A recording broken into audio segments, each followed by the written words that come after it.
Hey people, get ready to crush everyday TOEFL iBT tests for all modules and make your dreams come true. I'm your motivator and I'll be guiding you through the test prep videos. So don't forget to like, share, and subscribe or you'll be missing out on some serious preparation. Conversation 1. You will hear a conversation. A female international student from South Korea visits the International Student Office to address a documentation issue related to her decision to change her academic major. First, you have some time to look at the 5 questions.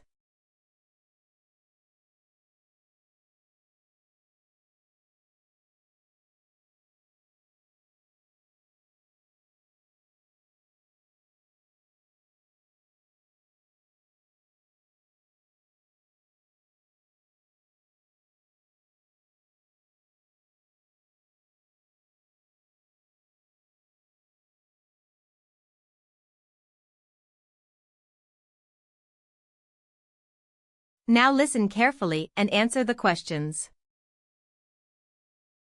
Hi, excuse me. I was told I need to come here to get my I-20 updated. Sure, come on in. I'm David Chen. What seems to be the issue? Well, I'm an international student from South Korea, and I just decided to change my major from business administration to computer science. My advisor said the program length might be different, so I need a new I-20. That's correct. Changing your major can affect your program end date, which means we need to issue a new I-20. Do you have your current I-20 with you? Yes, I brought it along with my passport and my advisor's email confirming the major change. Great. So in computer science, the program typically runs 4 years. When did you start? I started in the fall of 2024, so I'm finishing my 2nd year now. Okay, so your new program end date would be May 2028. I'll need you to fill out a major change request form, and your academic advisor will need to sign it. Oh, I thought since I already have the email from my advisor, that would be enough. I understand, but we do require a physical signature on the official form for our records. It's a university policy, not just our office's requirement. I see. How long will it take to get the new I-20 once I submit the form? Usually it takes about 5 to 7 business days. But since you mentioned you're traveling home this summer, you'll want to make sure you have the updated I-20 before you leave the country. Right, my flight is in 3 weeks, so that should be fine. Is there anything else I need to do? Yes, once you receive the new I-20, check that all the information is correct, your name, date of birth, and the program end date. Also keep both your old and new I-20 for your records. And when you re-enter the United States after your trip, you'll need to show the new I-20 at the port of entry. That's really helpful. Oh, one more thing, will I need to pay a fee for the new I-20? No, there's no fee for updating your I-20 due to a major change. The fee only applies in certain situations, like if you're extending your program beyond the original end date for academic reasons unrelated to a major change. That's a relief. Thank you so much for explaining everything. Of course. Just come back with the completed form and your advisor's signature, and we'll get that processed for you right away. That is the end of the conversation 1. You now have some time to answer the questions.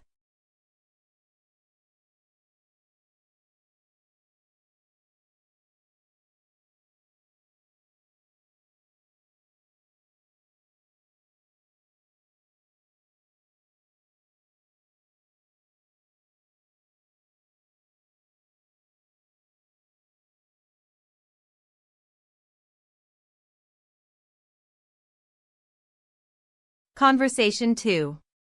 You will hear a conversation.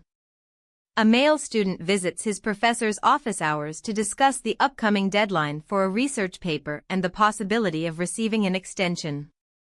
First, you have some time to look at the 5 questions.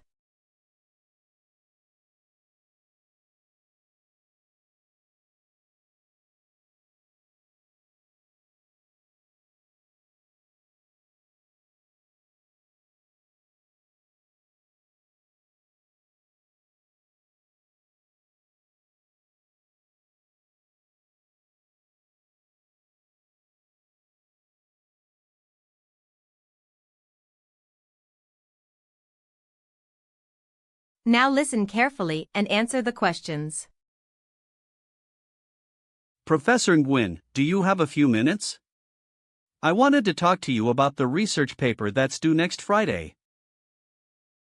Of course, Marcus. Come in and sit down. What's on your mind? Well, I've been working really hard on it, but I'm worried I won't be able to finish it in time. I was hoping to get a short extension, maybe just a few extra days. I see. Can you tell me more about what's holding you up?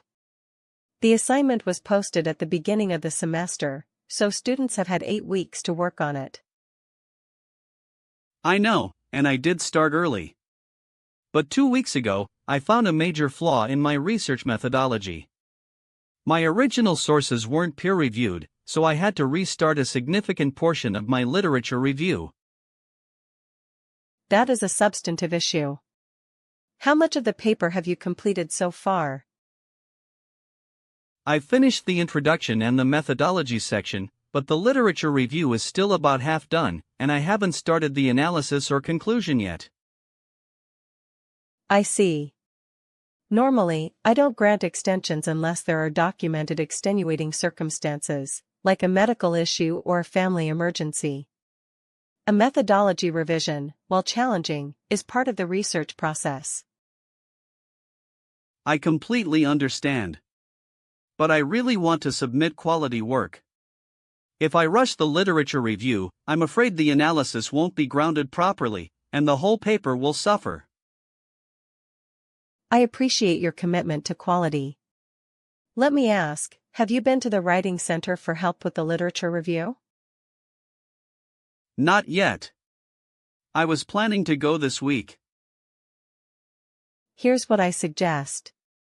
Visit the Writing Center and bring me a draft of your literature review by this Wednesday.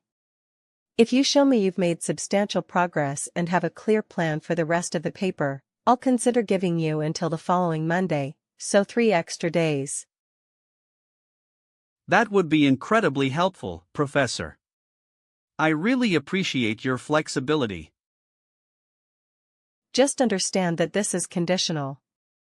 If I don't see significant progress by Wednesday, the original deadline stands. Also, the paper will still be graded under the same rubric, and submissions after Monday will not be accepted under any circumstances. Of course. I'll go to the Writing Center tomorrow morning and have a draft ready for you by Wednesday afternoon. Good. Send me an email when you're ready to come by. And Marcus, make sure you're using the citation format specified in the syllabus. Last semester several students lost points for improper citations. Yes, I've been using APA format as required. I double-checked the syllabus on that. Excellent. Then I'll look forward to seeing your draft on Wednesday. That is the end of the conversation too. You now have some time to answer the questions.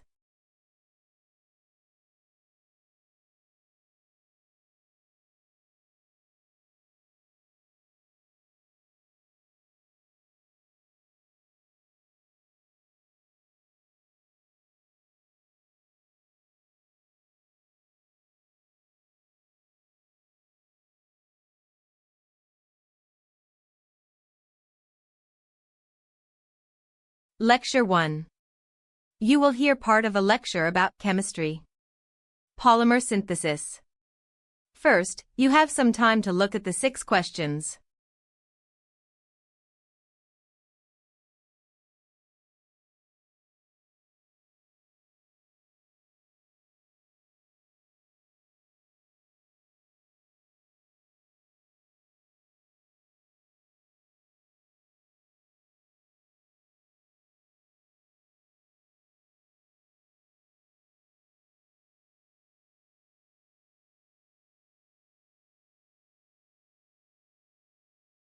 Now listen carefully and answer the questions.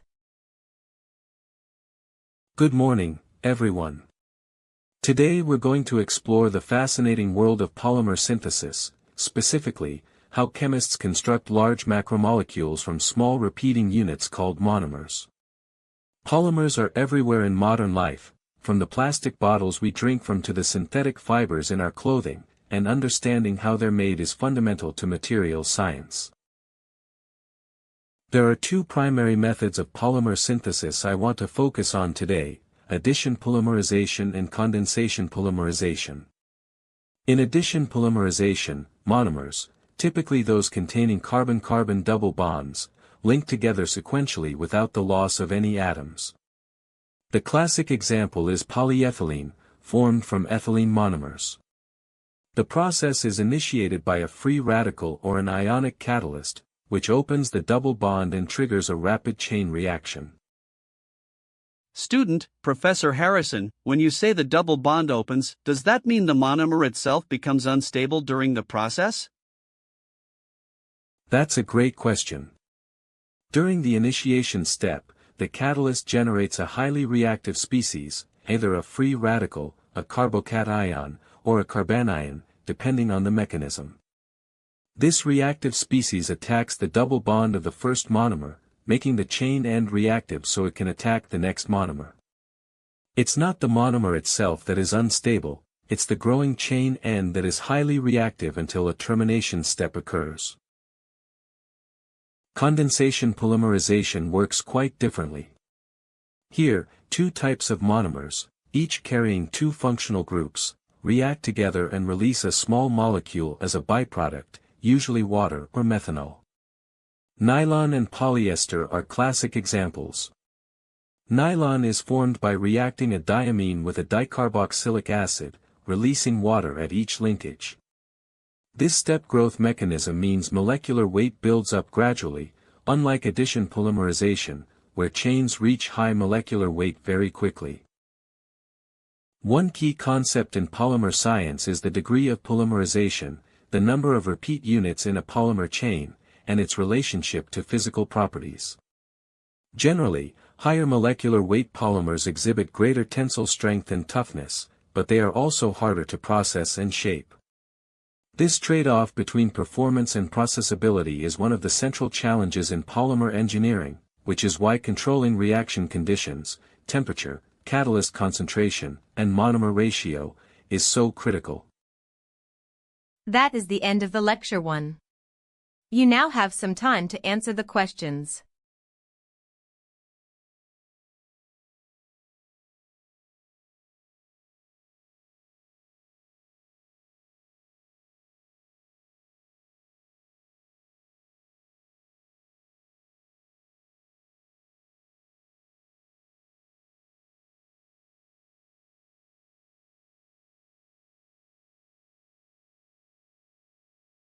Lecture 2. You will hear part of a lecture about sociology. Social conformity studies. First, you have some time to look at the 6 questions.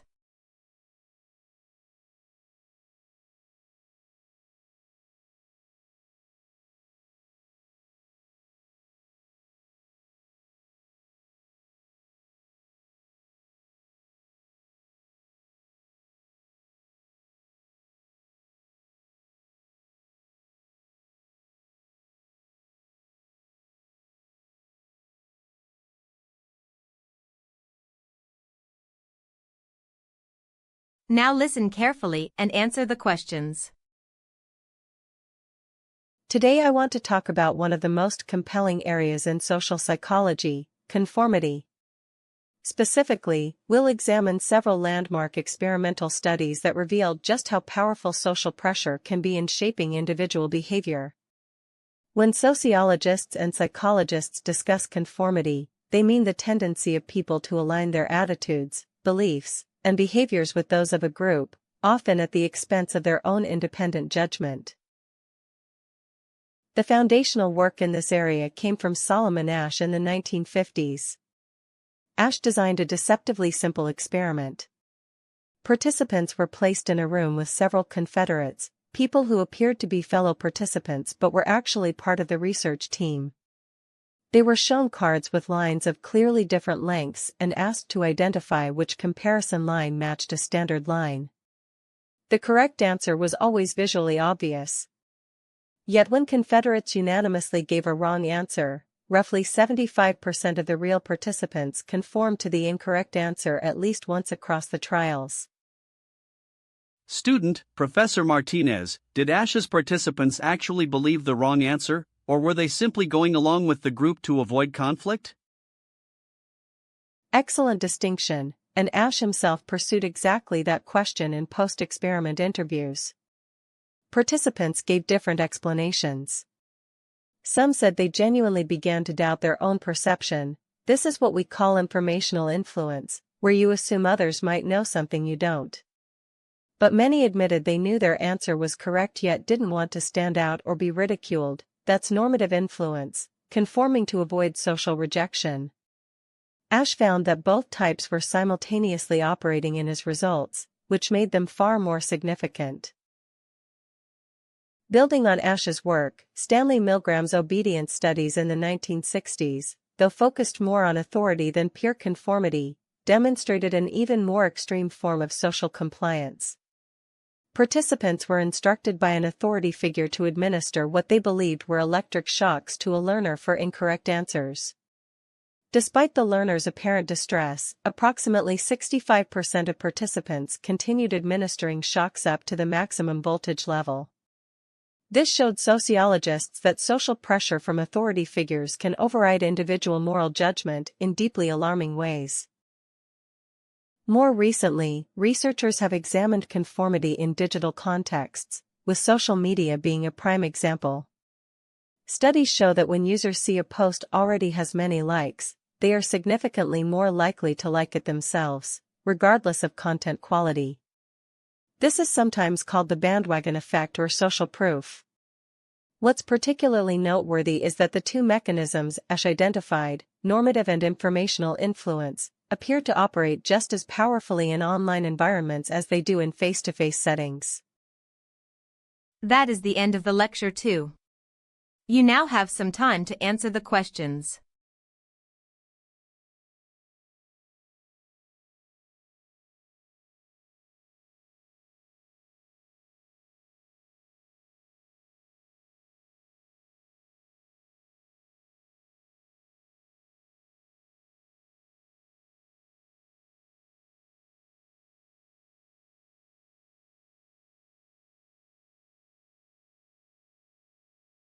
Lecture 3. You will hear part of a lecture about biology. Plant adaptation strategies. First, you have some time to look at the 6 questions.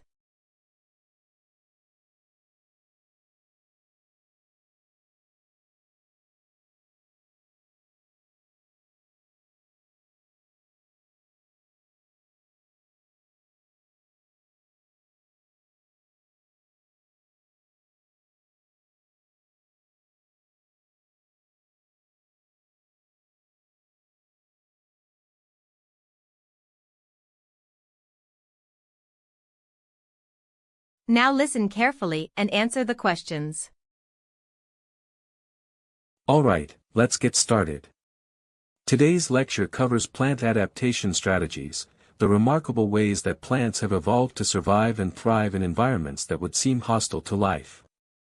Unlike animals, plants cannot move away from unfavorable conditions, so over millions of years of evolution they've developed an extraordinary range of physiological, structural, and biochemical adaptations to cope with environmental stress. Let's begin with adaptations to water stress, because water availability is arguably the most critical environmental variable for plant survival. In arid environments, plants like cacti have evolved succulent stems that store large volumes of water and are coated with a thick waxy cuticle to minimize water loss through evaporation. Their leaves have been reduced to spines, which conserves water by dramatically reducing the surface area available for transpiration and also serves to deter herbivores from feeding on the water-rich tissue. Student, Professor Chen, do all desert plants use the same succulent strategy, Or are there fundamentally different approaches to surviving drought? Great question, and no, there are actually quite distinct strategies in play. Some plants, called drought avoiders, complete their entire life cycle during brief seasonal rainy periods, producing seeds that can lie dormant in the soil for decades until conditions become favorable again. Others, called drought tolerators, have developed deep and extensive root systems that access groundwater far below the surface. And then there are the succulents we just discussed. Each strategy represents a different evolutionary solution to the same environmental problem, which is a wonderful example of convergent adaptation. Beyond water stress, plants have also evolved sophisticated defenses against herbivores and pathogens. Some produce toxic secondary metabolites, compounds such as alkaloids, tannins, and terpenes, that make them unpalatable or even poisonous to insects and mammals. What's particularly fascinating is that some of these compounds are not produced continuously but are synthesized only in response to physical damage, a phenomenon called induced defense. When a caterpillar begins feeding on a leaf, the plant detects molecular damage signals and triggers rapid production of defensive chemicals in the affected and surrounding tissue. Finally, I want to discuss adaptations to low-light environments, particularly in forest understory species. These plants have evolved very broad, flat leaves with high concentrations of chlorophyll to capture as much light as possible in heavily shaded conditions. Some species can even reorient their leaves throughout the day, a behavior called periheliotropism, to optimize light interception as the sun's angle shifts.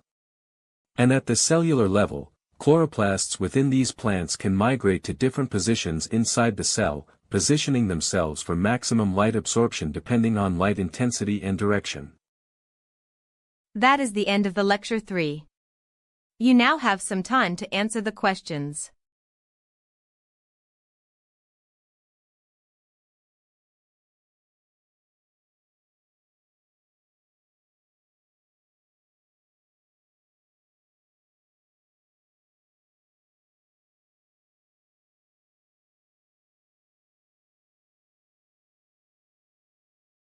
That is the end of the TOEFL iBT listening test. You now have some time to review your answers.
Hey people, how was your test? Don't forget to like, share, and subscribe, or you'll be missing out on some serious fun. See you tomorrow!